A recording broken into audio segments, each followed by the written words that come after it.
ny zava-misy sy ny fiainan'ny mponina andavanandro.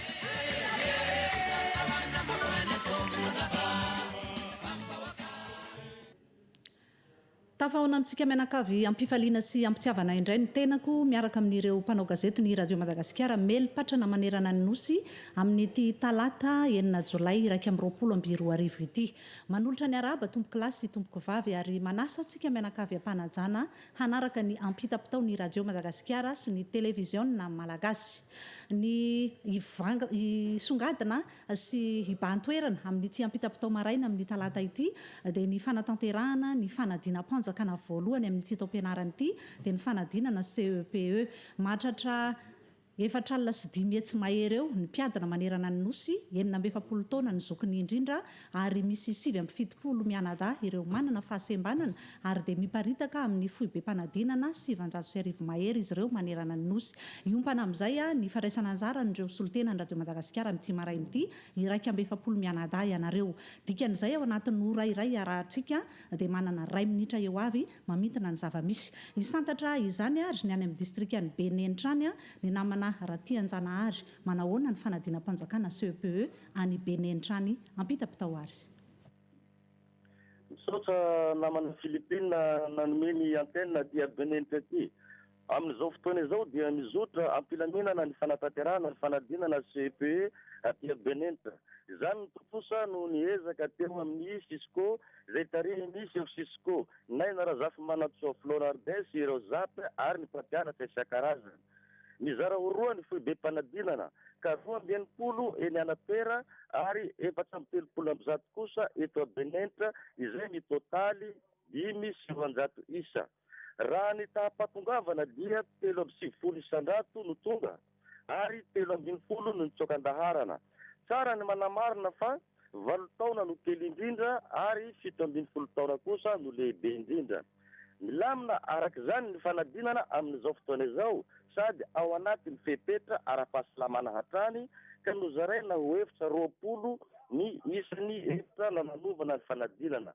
Ny tombony lehibe ary dia nahazo kit complet avy amin'ny fitondram-panjakana ireo mpiadina isan-karazany toy ny stylo, crayon ary ny goma avy amin'ny fitondram-panjakana Filoha Andry Rajoelina.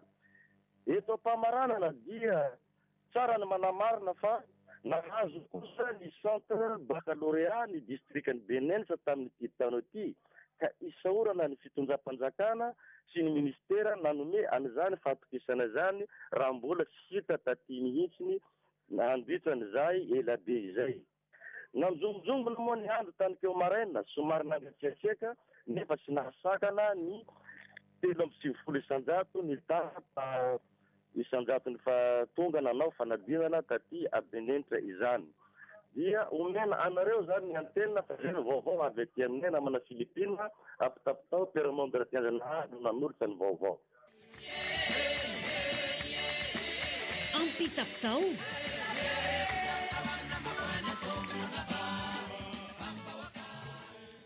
ankasitrahantsika ny avy any Benenitra tamin'izay fandraisana anjara voalohany izay efa miomankomana ny any mananjary rehefa avy eo fa ho any Ankazoabo aloha isika Ankazoabo atsimo Jean Crislin inona ihany koa no maresaka manahoana ny fanadinam-panjakana CEPE Ankazoabo ampita-pitao azy.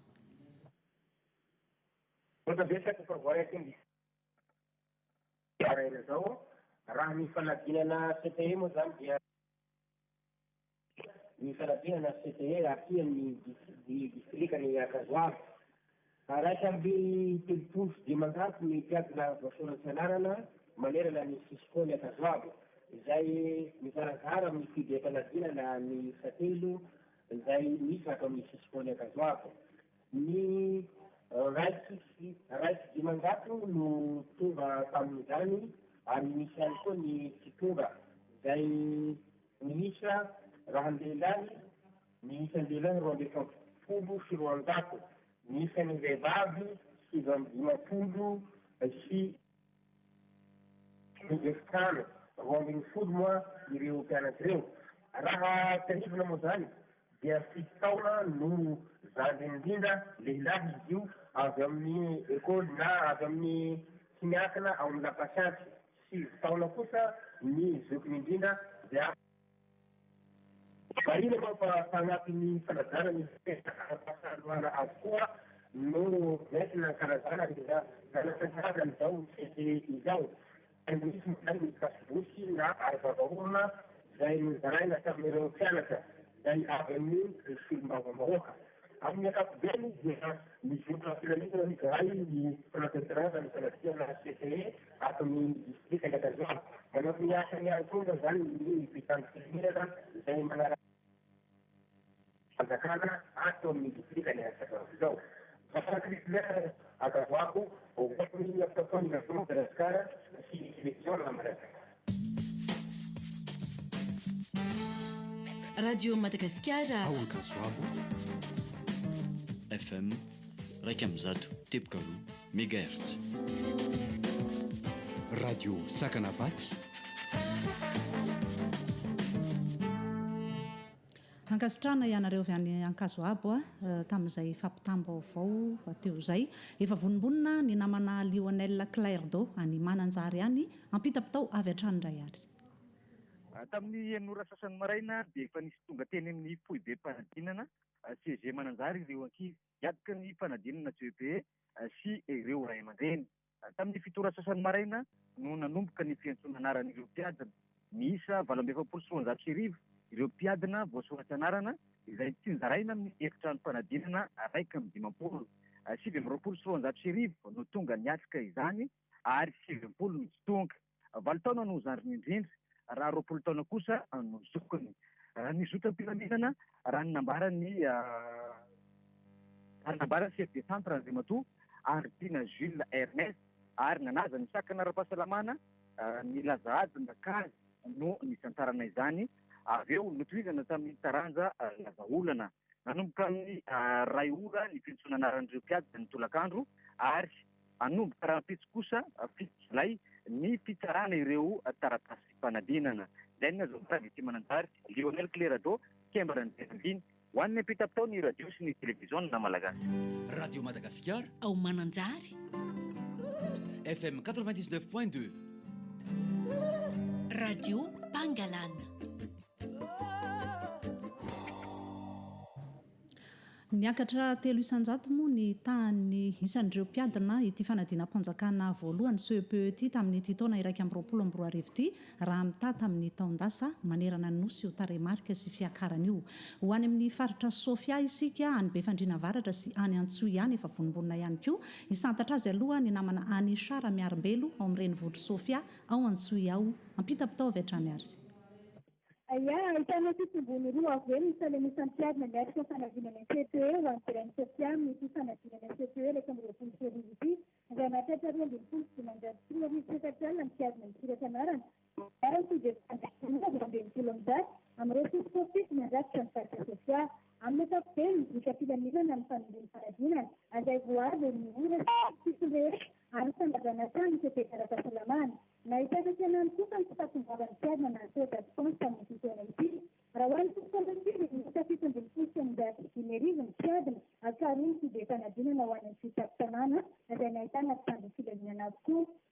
Misy moa mpanambony fanadinana mba aty momba n'izany ara-dalàna moa misy ministera de l'ONF Andriamatoa Tsara Sidy Marcelin ary ny Grène Sofia football Mantsy ainsi les experts du directeur général Mantsy la absence de notation ensuite raha raiky am'roapolo taona kosa ny teknolojia ho an'ny mpiadana ho an'ny Grène Sofia.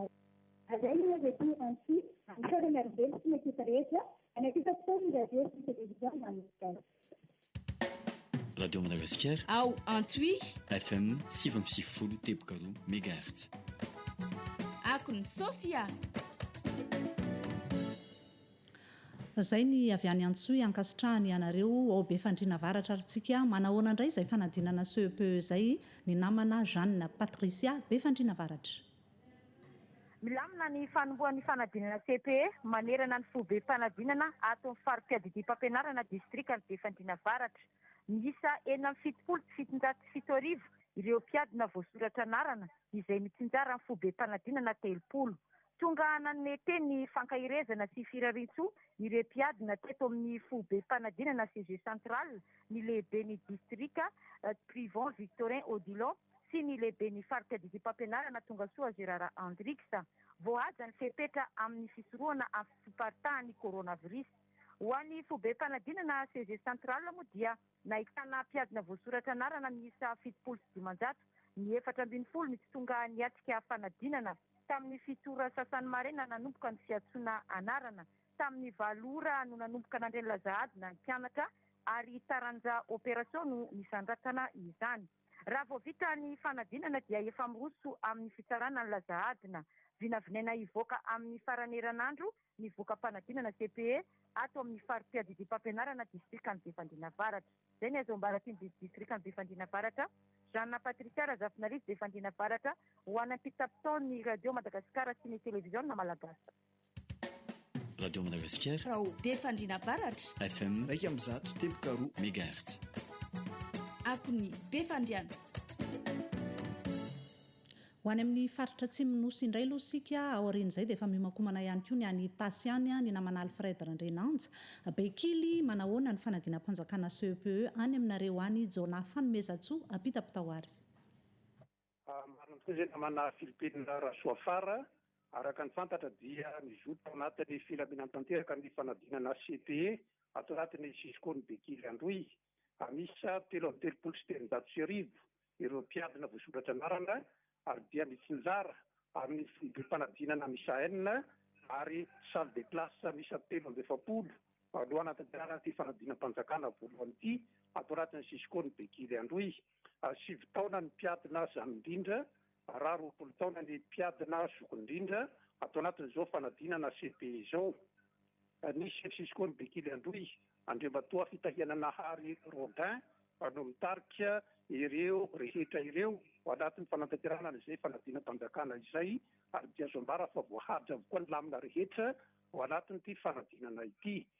Jona Fanomezatsoa Ezera Bekily Androy ho any amin'ny tapitaon'ny radio sy ny televiziona malagasy.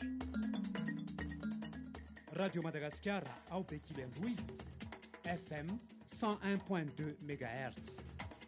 Radio feon'ny Menarandra. Ankasitrahana ary ianareo avy any Bekily fa ho any amin'ny faritra Itasy avy hatrany indray isika ary ampita-pitao ny zava-misy amin'ity fanadinana CEPE ity ny namana Alfred Randrenanja ao Itasy ao. Mbola tsy tomombana ny fifandraisana aminy hoy ny namana Herjaona Randimby Arivelo mampifandray antsika amin'ny lafiny teknika eto amin'ny radio Madagasikara. Eo ihany koa ireo teknisianina isan'ny tokony eo amin'ny televiziona malagasy ao amin'ity fandarana ampita-pitao maraina ity. Ankoatra ny fanadina mpanjakana CEPE moa dia misy ihany koa ireo lafin-javatra fa tsara horenesika amin'ity ampita-pitao ity any farafangana any ary aloha hiresaka ny tsena andavanilina ny namana Angèle Zafibao Mosary any an-toerana ampita-pitao avy hatrany ary farafangana. Sota betsaka nanomeanay ny antenne omaly fa 5 volana Jolay 2024 no daty nanokafana ny taom-potazana lavanilina taty amin'ny faritra Atsimatsinanana. Tsapa fa ny hena ny vokatra noho ny antony maro. Mivarotra amin'ny 2,000 ariary ireo tantsaha, izany hoe mivarotra fampiantoka ary mialohan'ny taom-potazana noho ny fatahorana ny halatra lavanilina izay miteraka ny fifandriam-pahalemana sy an-toerana. Raha toa ka 5,7 ariary mitoba ido ny ministera. Ny komina ny Amporofor distrikan'ny Farafangana no nanatanterahana izany. Manoloana ny halatra lavanilina kosa izay mitranga matetika any an-toerana dia nisy ny fananganana ny fikambanana hiaro ny lavanilina sy ny fametrahana ihany koa ny dinaparitra. Raha ny kalitaon'ny lavanilina kosa dia tena tsara ny aty amin'ny faritra Atsimatsinanana ary mahatratra ny fenitra tadiavina. Raha ny fanadinana CPE kosa dia mizotra filaminana hatreto. Izay no azo ambara avy aty Farafangana ho any ampita-pitao ny radio sy ny fahitalavim-pirenena malagasy. Ampita-pitao.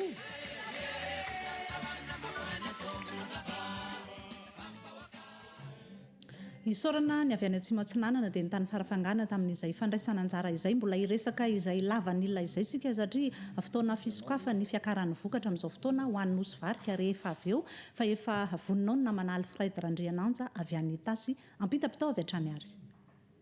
Araka izany tokoa namana Filipina Rasoafara dia ny fanadinana CEPE sy ny fifanana idirana klasy 6e aty amin'ny Itasy dia miarabanao ary miaraba ny teknisiana rehetra ao anosy ao mampita ny ampita-pitao amin'izao maraina izao, indrindra ialao izay manaraka any an-tokatrano. Raha ny toetrandro eto Mianarivo renivohitra ny Fatra Itasy dia nahitana zavona ny voamaraina ary amin'izao itenenako izao dia manga inanitra. Ny fanadinana CPE sy ny fifanana idinina classe de sixième izay ihany dia mahatratra 7.4 ny mpiadina aty amin'ny fahampitana. Ahitana foibe mpanadinana 5.20 ary foibe isaradraky 2.20. Ho an'ny Mianarivo renivohitrany fahampitana etsy amin'ny lycée catholique Monseigneur Ramarotsandratana tsy lavitra ny braony serasera sy ny kolotsaina etsitasa ny fanadinana. Tamin'ny sitora sasany fiantsoana anarana izany hoe fampidina ireo mpiadina ao amin'ny lakilasy anaovana ny fanadinana. Tamin'ny valora naneny ny someria nanomban'izany ka nozaraina ny lazadina ary tonga namporisika ireo mpanabe manaposa sy miantoroka ity fanadinana ity moa ny gouvernoura ny fahampitasy ny maraina io ary dia nankasitraka izany ireo mpanabe rehetra tamin'ny alalan'ny direkteuran'izy ireo dia ny zainina itasy Tina Benjamina Razanakoto. Eo amin'ny 7 taona eo amin'ny 5 taona moa ny zandry indrindra ty tasy 5 taona ny zandry indrindra ary 420 taona ny zoko indrindra. Hita ao amin'ny Cisco ny soavina indrina itasy avokoa. Alfred Randrianazo ereneny itasy ho an'ny ampitapitao.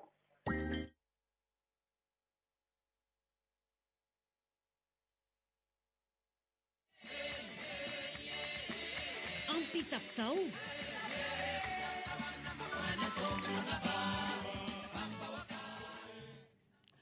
Ho any amin'ny faritra Tsinanana indray tsika taorian'izay fandraisana anjara ny tasy izay aloha mbola iresaka ny fanadinam-panjakana CPE efa vonimboninao ihany koa ny namana vololony aina avy any amin'ny distrikany Tanambao Manapotsiangy. Mbola tsy tomombana ihany koa ny fifandraisana aminy aloha ny mpanao gazetiny Radio Madagasikara sy ny televiziona malagasy moa dia vonina mandrakariva ary amin'ny fotoana rehetra izay no filamatra antsika eto dia everina fa efa vonimboninao amin'izay avokoa manaraka ny fandaminana ireo solotena rehetra handray anjara amin'ity ampitapitao eto amin'ny Radio Madagasikara ity.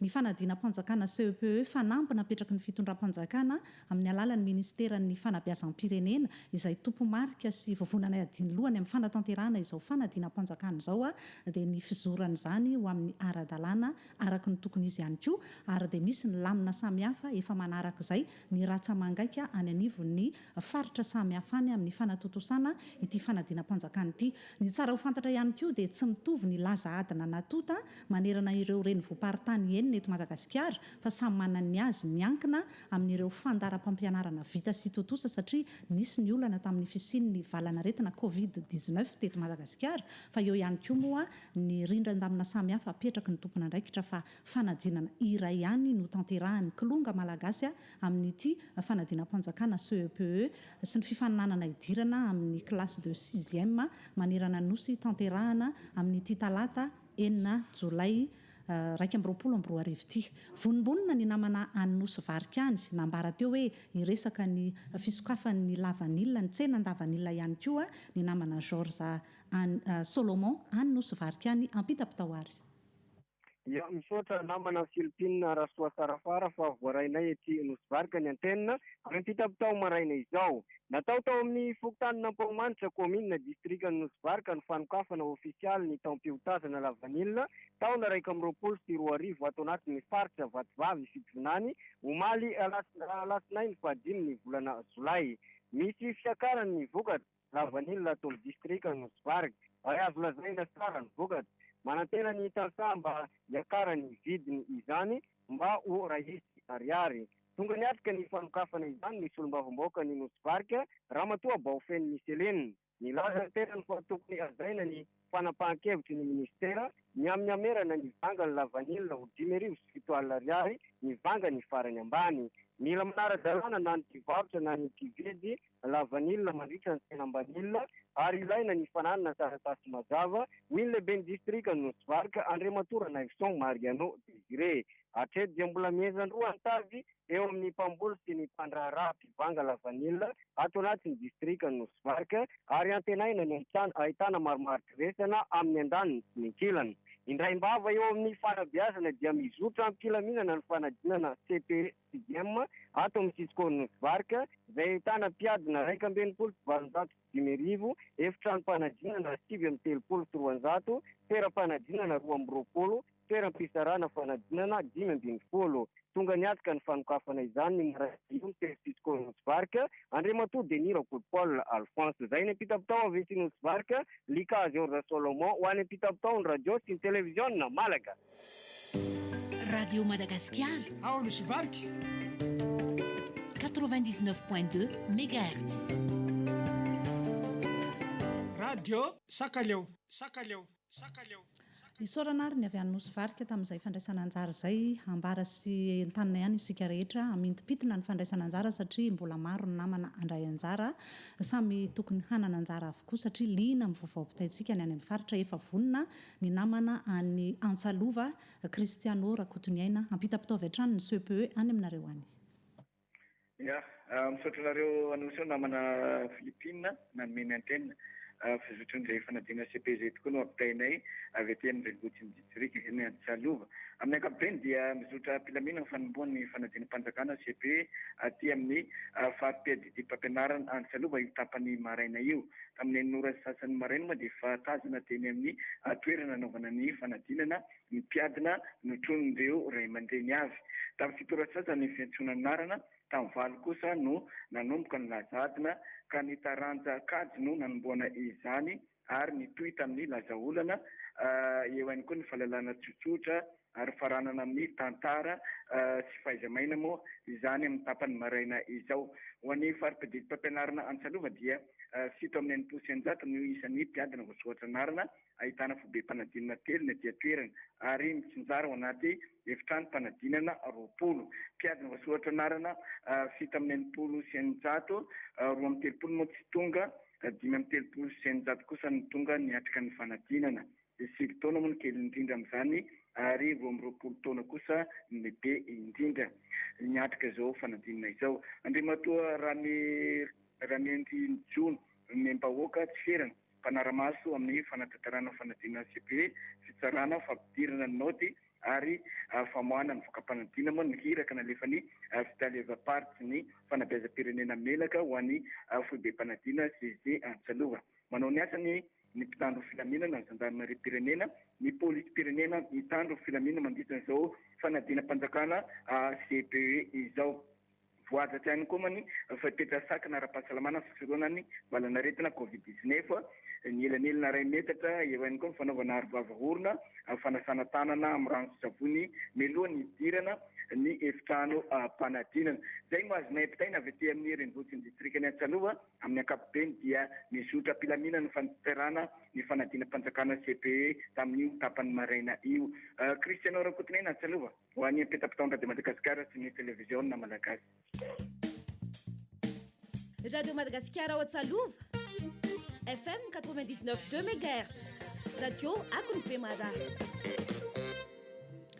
Efa tokony ho vonimboninao ny namana ny fianao rivobe rehefa avy eo iresaka n'izay fanadinana CPE zay fa amin'izao aloha sika dia hianavaratra indray any amin'ny faritra izy Sava iresaka ny adina ara-panatanjahantena amin'ny fanadinam-panjakana baccalauréat kosa ny namana Amélie Razana Miarana any amin'ny distrika ny Sambava any raha ny vaovao tokony ho ampitaina eto. Mbola tsy tomombana ny avy any Sambava manao ny ianareo ao fianao rivobe ao fanadinam-panjakana CPE ary any amin'ny faritra varatry ny nosy ihany koa nosy Belleville efa tokony hiomana ihany koa i Selaza Paul fanadinam-panjakana CPE vonina i Amélie Razana Miarana Sambava ampita-pitao avy hatrany ary.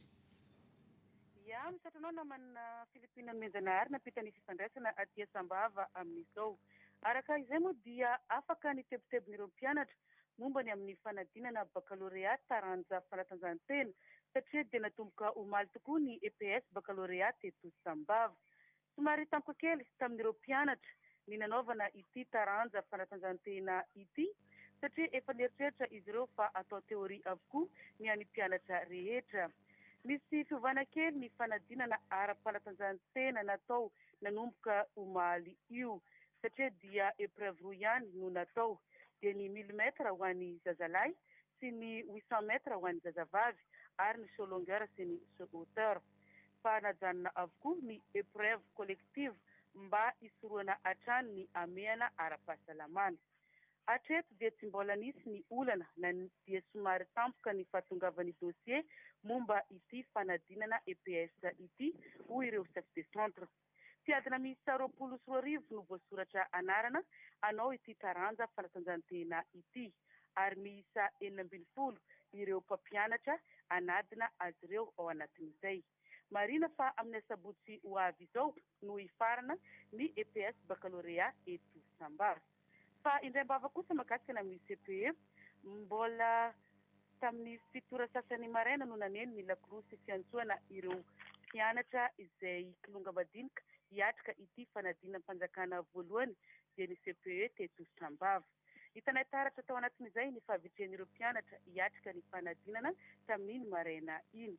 Ireo ray aman-dreny koa dia nanona sy nanatrika ireo zanany tany an-tsekoly.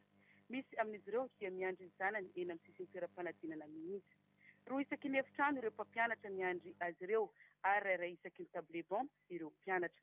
Ny taranja opération no nanomboana ny lazahadina tamin'iny maraina iny.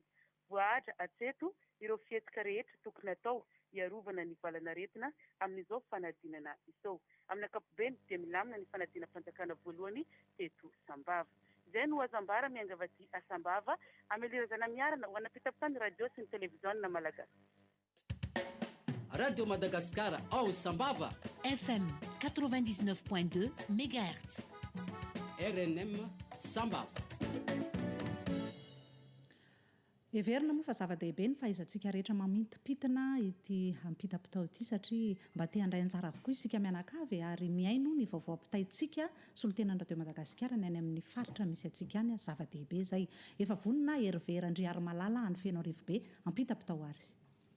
Mizotra tsaka sy andava ny ihany koa ny fanomanana sy ny fiatrehana ny fanadinana CPE raha ny teto amin'ny sisy koa ny Feno Rivobe no resahana. Ny alarobia lasa teo no efa tonga teny amin'ireo foibe mpanadinana 12 manerana ny distrika ny lazadina rehetra.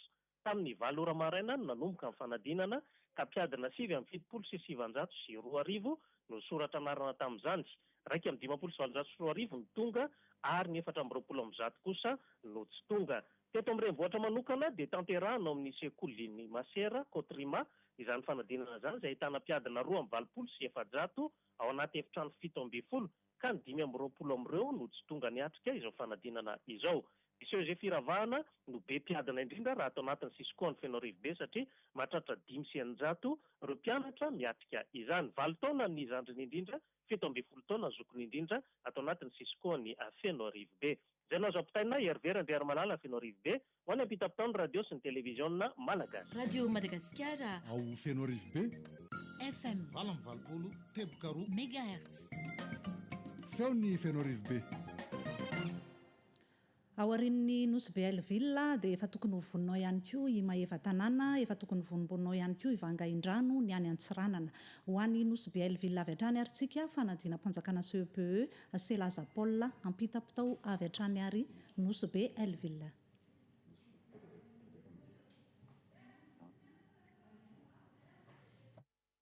Ny Nosy Favoray ny antenne aty Nosy Belleville amin'izao fotoana izao.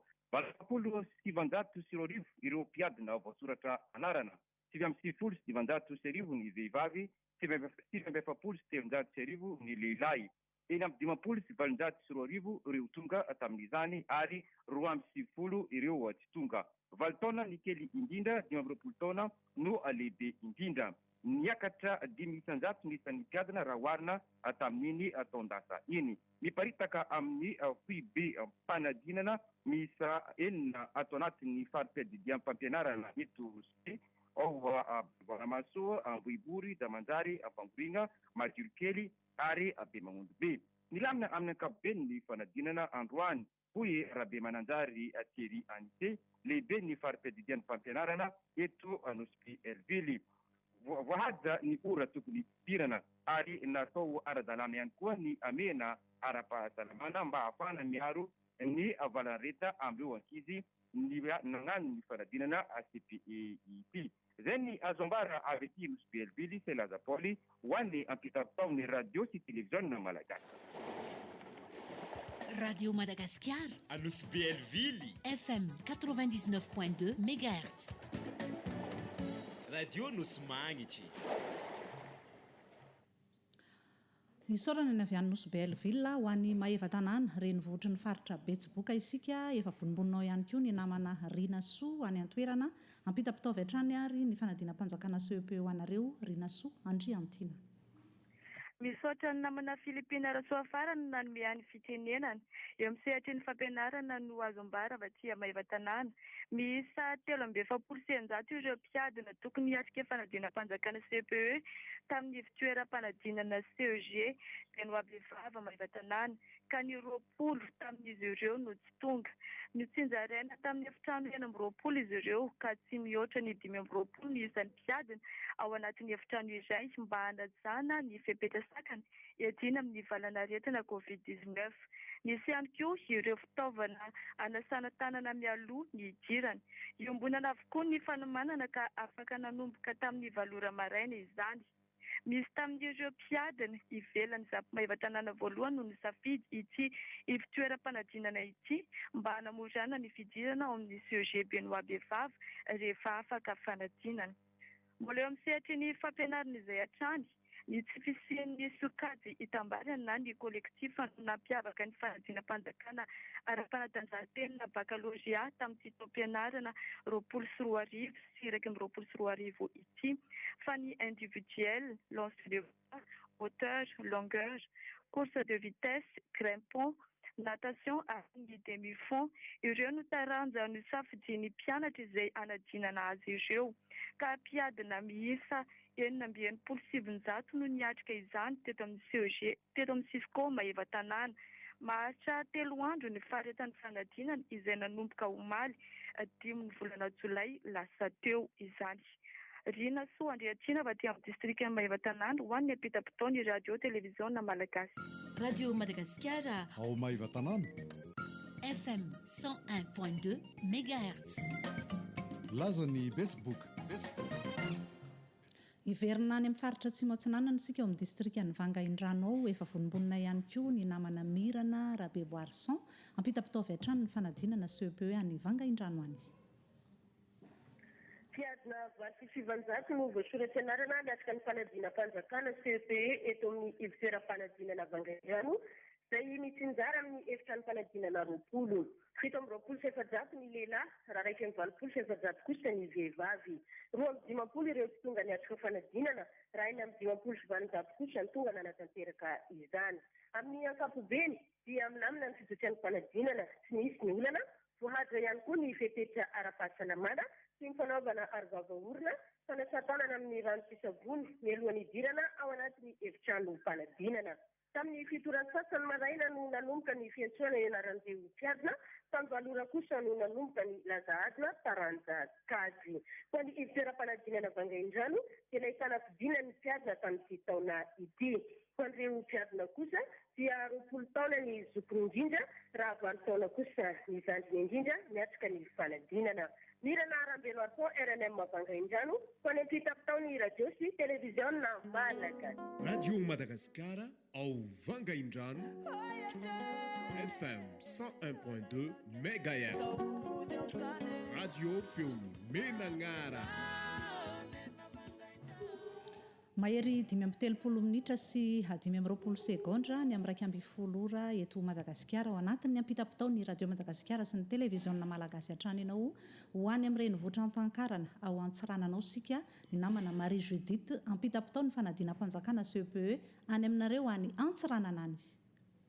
Araka izay namana Filipina Rasoafara 2,700 vao mpiadina voasoratra anarana hiatrika ny fanadina-mpanjakana CEPE tapany foana Antsiranana voalohany izay nahitana fitoeram-panadinana efatra dia ny CGP4 lycée Zafialdera, Saint-Joseph ary ny PP Skama.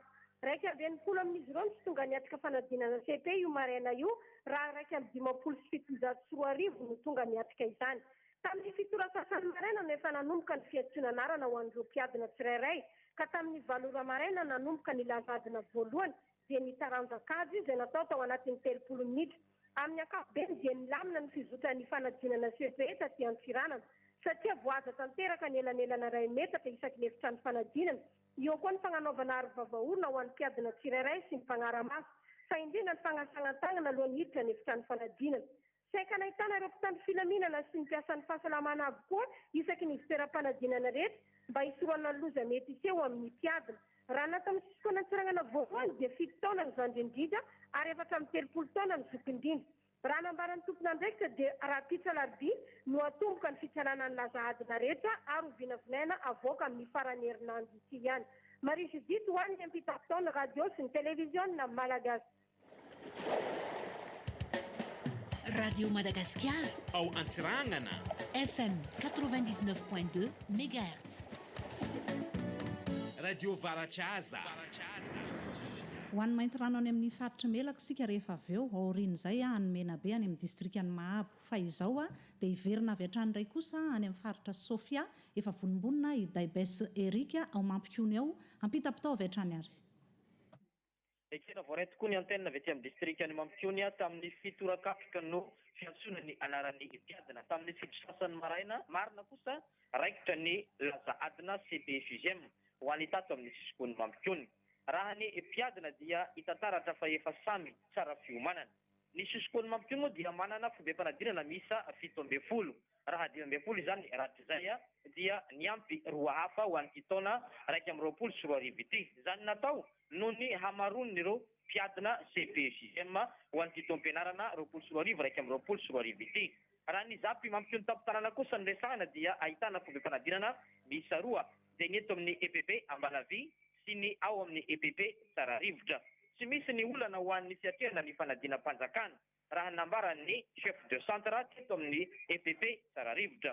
Na dia teo aza ny olana madinidinika toa ny tsy fahatongavany convocation ho an'ireo mpiadina vitsivitsy toa ny hita tao amin'ny centre Ambalavy no ny siny izany tranga izany dia sakana sy nampanaovana fanadinana ireo zaza fa efa nisy ny vahaolana noraisiny tompona andraikitra.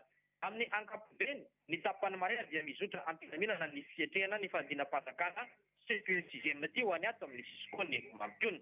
Mpiadina ny soratra anarana miisa 720 sy 903 ka ny lahy amin'ireo miisa 7 amby 20 sy 700. Ny vehivavy kosa 970 sy 700 sy 100. Ny tonga niatsika ny fanadinana amin'izao tapany maraina izao dia miisa 7 amby 100.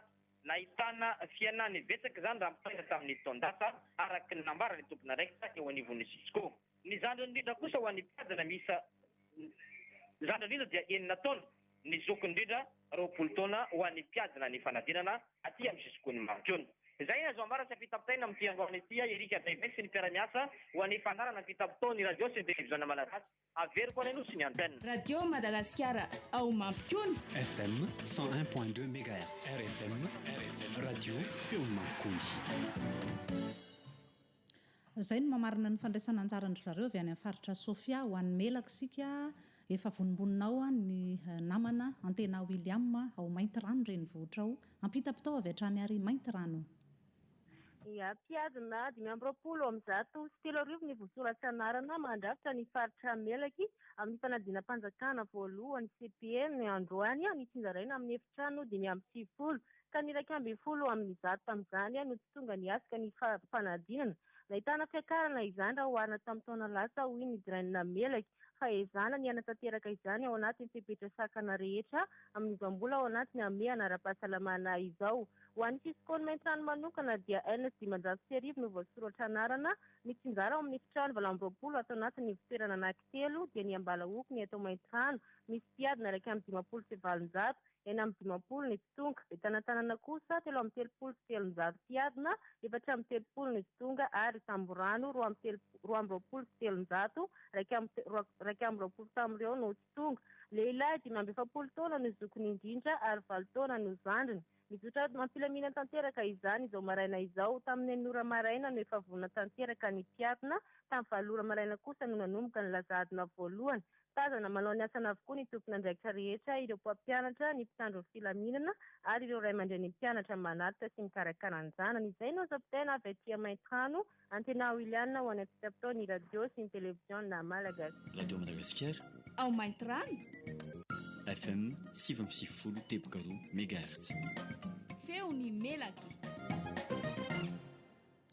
mifanila amin'ny mainty rano ao ihany fa ny amin'ny faritra Boeny be salampy efa tokony iomakomana ihany koa fa izao aloha sika dia ho an'ny mena be raha heriny aina Aurélien any Mahabo any ampita-pitao avy hatrany ary.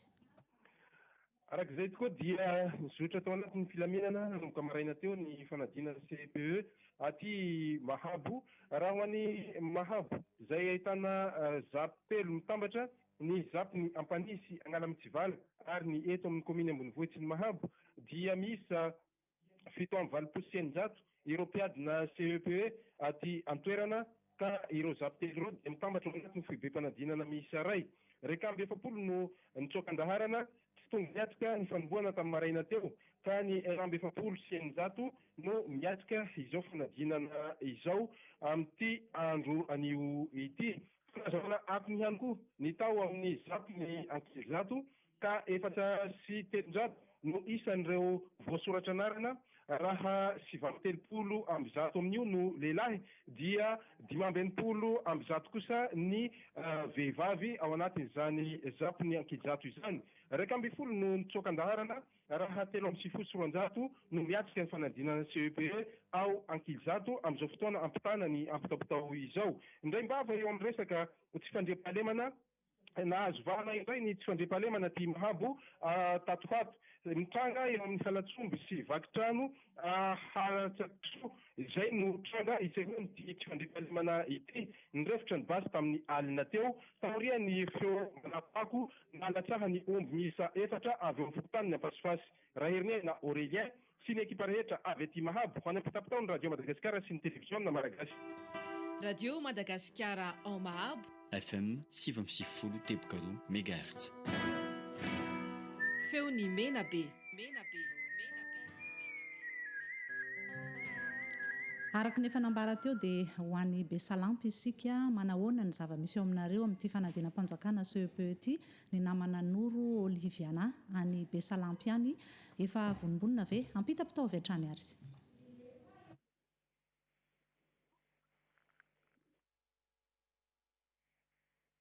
Yes.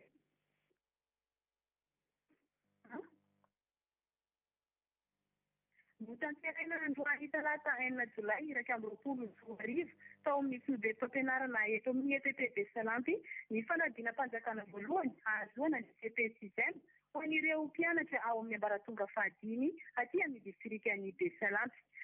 Mpiadina 720 sy 800 no voasoratra anarana, ny 170 amin'ireo no tonga niatrika, dia 20 kosa no tsy tonga. Ao anatin'ny filaminana tanteraka no anatanterahana izany ary manaja ny fepetra ara-pahasalamana hatrany. Marina moa fa mba ho famporisihana an'ireo ankizy hanala fanadinana sy mba ho fanampiana ny ray aman-drenin'izy ireo dia mitolora ny raha-matosolom-bava-bahoaka aty an-toerana fitaovam-pianarana toy ny stylo, cahier, crayon ary ny lehibe ny distrika kosa nanolotra cache-douce no sady tonga nankahery sy nanome voninahitra ny fanadinana ny tapany maraina teo. Etsy ankilany ihany koa dia tontosa soamantsara ny omaly alatsinainy tontolo ny fanadinana ara-panatanjahantena ho an'ny kilasy famarana na ny terminal izay hanomana baccalauréat. Andriamatoa Rasidy Manana Holisoa sy Andriamatoa Tinema Elian no tompon'andraikitra voalohany amin'ny fanatanterahana nyity fanadinana ara-panatanjahantena ity. Mpianatra ny 420 no misoratra anarana, tonga niatrika ny 520 ary ny 3 kosa no tsy tonga. Tonga nanome voninahitra ny adina ara-panatanjahantena ity, ilehibe ny fahampiratidian'ny fampianarana eto an-toerana Andriamatoa Antenaiko Guidonal, izay notony proviseur ny lycée Andriamatoa Aleverinaina Sanga Florin. Izay no atombara avy aty Besalampy, Noro Koraisia Oliviana, RNM Besalampy ho any ampita-pitao ny radio sy télévision malagasy. Radio Madagasikara ao Besalampy FM 99.2 MHz. Radio Manunguza Samunta. Amangy ny faritra Nosy indray tsika rehefa avy eo satria efa vonimboninao Amboasary Atsimo, efa ho ihany koa orinany Amboasary Atsimo i Taolagnaro na Fort Dauphin, fa izao aloha dia ho an'ny vatovavy fitovinany eo amin'ny Renivohitra dia Manakara ao ny namana Brigita ampita-pitao avy hatrany ary any Manakara any izy. Ie, saotranareo ao amin'ny Nosy nanome anainy an-tena. Ampilaminana tokoa ny fanomboan'ny fanadinam-panjakana CPE teto tampon-tanànan'ny Manakara. navitika ireo mpianatra ka tonga maraina miaraka amin'ny ray aman-dreny teny amin'ny foibe-panadinana tsirairay avy. Tamin'ny anora sasany moa ny fahatongavan'ny lazadona teny amin'ny foibe-panadinana tsirairay. Tamin'ny fitoro kosa ny famokafana izany lazadona izany ka natrehan'ny ramatoa prefeny Manakara sy ny ramatoa talepaty ny fanabeazam-pirenena Vatovavy Fitonany teny amin'ny CG Manakarabe. Tamin'ny fitoro sasany fiantsoana ny mpiadina izay sehoana ny karatra maha-mpianatra sy ny taratasy fiantsoana ho mpiadina. Ny fanombohan'ny fanadinana indray kosa dia ny tamin'ny valora maraina. 990 ny voasoratra anarana eto amin'ny Sisiko Manakara izay mitsinjara ho foibe-panadinana 3 dia ny CG Manakarabe, ny CG de référence ary ny EPP Tanambao. Noho ny amiana ara-pahasalamana dia nozaraina roa ny mpiadina isaky ny foibe-panadinana tsirairay mba hanadana ny elanelany iray metatra izany hoe mpianatra latabatra iray sy seza iray. Misy ihany koa ny fametrahana gelmain isaky ny efitrano fanadinana tsirairay ary ny fanaovana vava-orona. Ny taranja kajy no nanomboana ny fanadinana ary ny taranja geografia kosa no amaranana izany. Hita teny ihany koa ireo karazana mpitandro filaminana rehetra misy eto Manakara mba handrindra sy ambina eny amin'ny foibe-panadinana rehetra. Tsara ny manamarika fa 9 taona ny zandriny indrindra ary 20 taona ny zokiny indrindra amin'ny mpanala fanadinana teto amin'ny Sisiko Manakara. Vinavinaina hivoaka amin'ny herinandro ny valim-panadinana CPE raha toa ka rapito maraina no hanomboka ny fitsarana ny fanadinana ary ny zoma kosa no hatao ny transcription hoy ny fanazavana ny nisy olon-tena avy amin'ny ministeran'ny fanabeazam-pirenena avy any Antananarivo. Izay no azambara avy etỳ Manakara, Brigitte Savoitra sy ny ekipan'ny RNM TV Manakara ho any ampita-potoan'ny Radio Madagasikara sy ny televiziona malagasy. Radio Madagascar. Ao Manakara. FM 99.2 MHz. Radio Famsafa.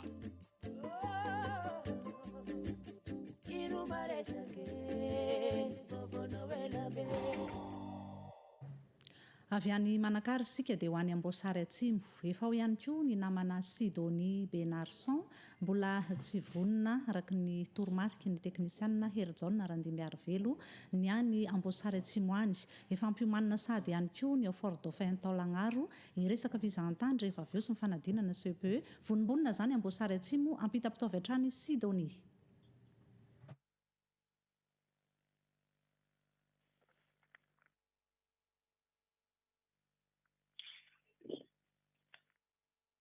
Tafito amin'ny dimampolo sy dimanjato sy roa arivo no nisoratra anarana hiatrika ny fanadinam-panjakana CPE manerana ny Sisiko-ny Amboasary Atsimo izay miparitaka amin'ny toeram-panadinana 12. Raha ny toeram-panadinana eto Amboasary Atsimo manokana dia mpianatra misy 570 no nisoratra anarana, 30 ny tsy tonga, 270 amin'izy ireo no niatrika izany. Izay mitsinjara ny efitrano fanadinana 20. Ny taranja operasion ny santarana izany ny marana izao. Marina fa vehivavy 20 taona no ny zokony indrindra ary zazalahy 9 taona ny zandriny indrindra nanala ny fanadinana CPE aty amin'ny Sisiko-ny Amboasary Atsimo tamin'ny taona 20 sy 2 arivo ity. Izay no zambara avy aty Amboasary Atsimo, Fidelia Benarson taitsina ny Dijoro, manapitapitaony radio sy ny televiziona malagasy. Radio Madagascar ao Amboasary Atsimo. Radio feony mandrare. FM 5.0 MHz. Avy eo Amboasary Atsimonsika dia mizotra miakatra tonga ny Taolagnaro. Efa vonimboninao ny namana Miorasoa Andriantseheno. Mbola tsy vonina ihany koa ny any Taolagnaro any. Manahoana ny fimakomananareo any amin'ny fandraisana anjara amin'ity ampita-potao ity Taolagnaro renivohitry ny faritra Anosy. Ao anatin'ny fandraisana anjara ihany koa ny fanadinam-panjakana CPE. Mandroso avy hatrany ampita-potao ary Fort Dauphin.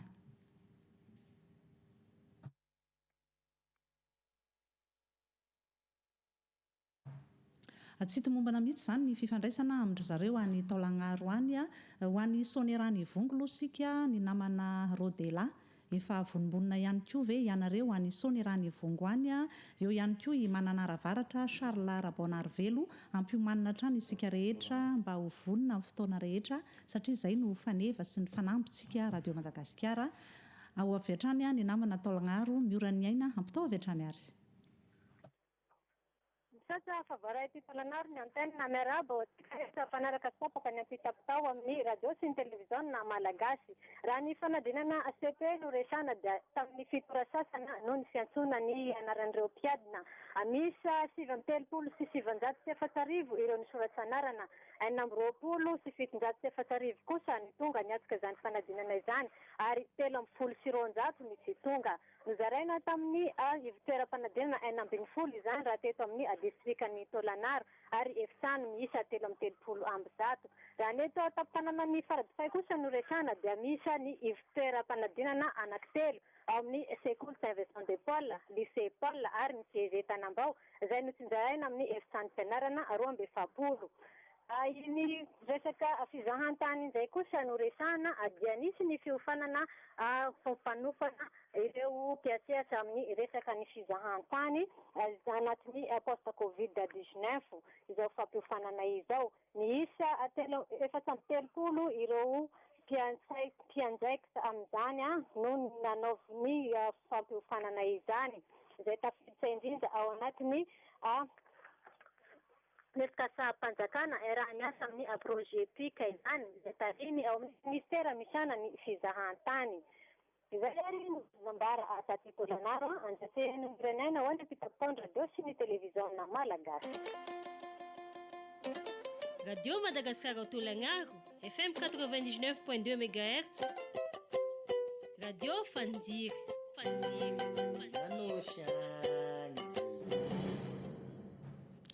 Manao anandray ary ny any amin'ny distrikany Sonirany Vongo any ny namana Jesman Rodela ampita-pitao avy hatrany ary Sonirany Vongo. Marina tokoa izay tsy diso anjara teo amin'ny fanatanterahana ny fanadinam-panjakana CEPE ny aty amin'ny distrikany Sonirany Vongo. Mpiadina miisa 773 no voasoratra anarana anatanteraka izany aty an-toerana izay ahitana fobe fanadinana 320.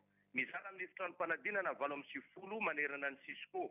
8 taona no zandriny indrindra ary 20 taona no zokiny indrindra. Fa ny eto an-tampon-tanàna ny Sonirany Vongo manokana sena teny centre CEG Sonirany Vongo 20 sy 700 no isan'ny voasoratra anarana, 12 sy 200 no isan'ny lehilahy ary 10 sy 200 no isan'ny vehivavy izay ahitana efitrano fanadinana miisa 240. Tamin'ny fitora sasany ny fiantsona anarana ho an'ireo mpiadina, tamin'ny valora kosa ny laza adina nanomboka. Ny isan'ny mpiadina tsy tonga natanteraka izany 70 raha nypeto amin'ny centre CEG Sonirany Vongo. Raha nambarany ny chef de centre Sozara Edmond tsy nisy atahorana ny fanaovana izany satria tonga ara-potoana avokoa ireo laza adina nalefa ny fitondram-panjakana sy ireo fitaovana rehetrarehetra hoentiny manatanteraka izany fanadinam-panjakana izany.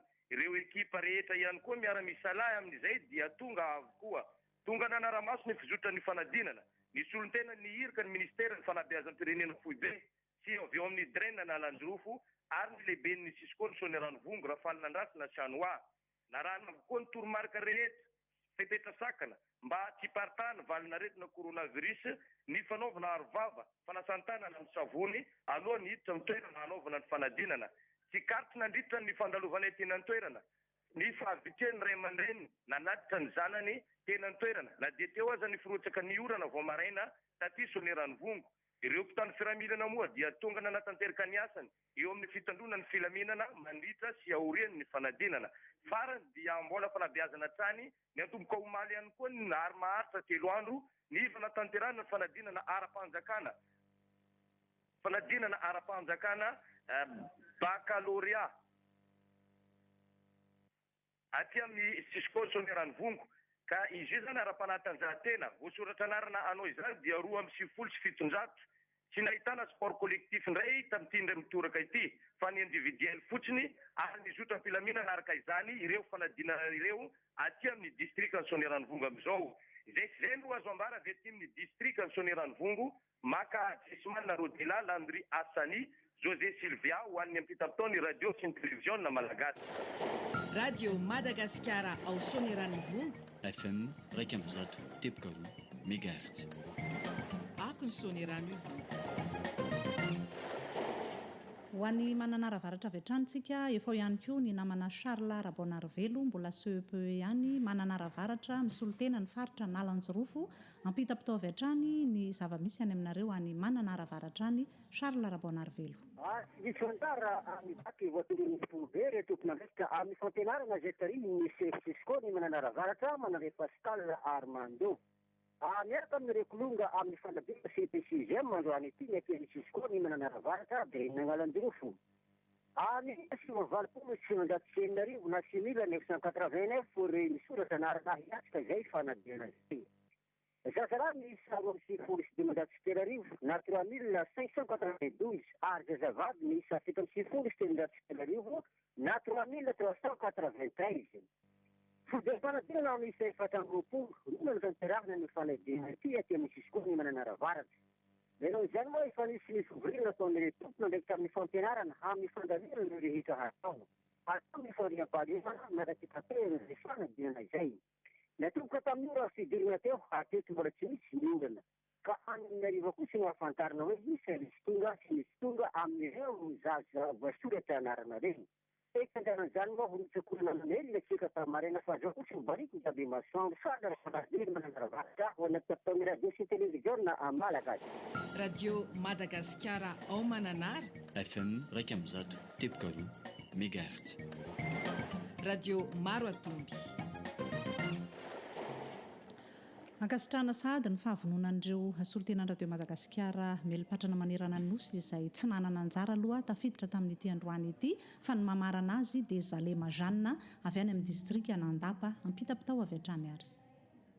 Nahitana fidinany kely ny tarimarika manondro misy alerokiady ny hangana fanadinana CPE aty amin'ny farim-pianarana Andapa raha tamin'ny taom-pianarana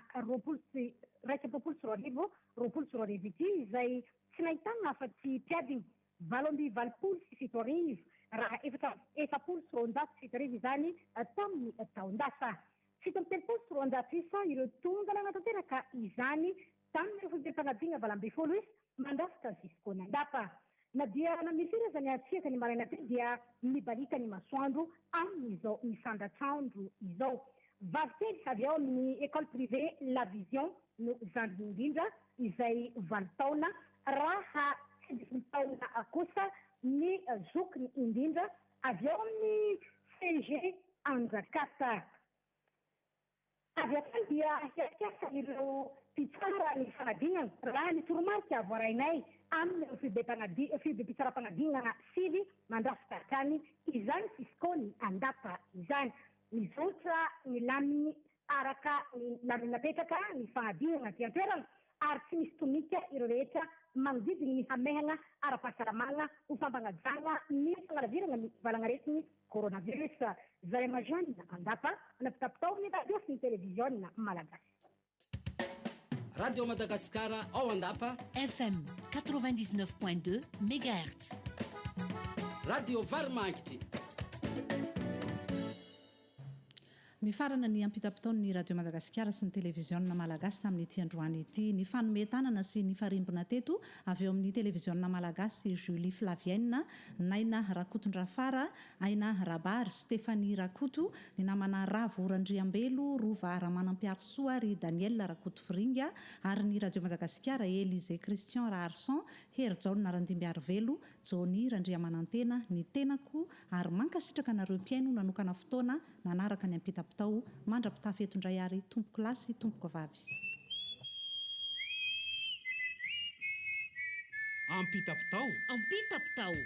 Ampita-pitao fandaharany radio Madagasikara arahanao eto amin'ny télévision malagasy iarahana amin'ireo solotena isam-paritra.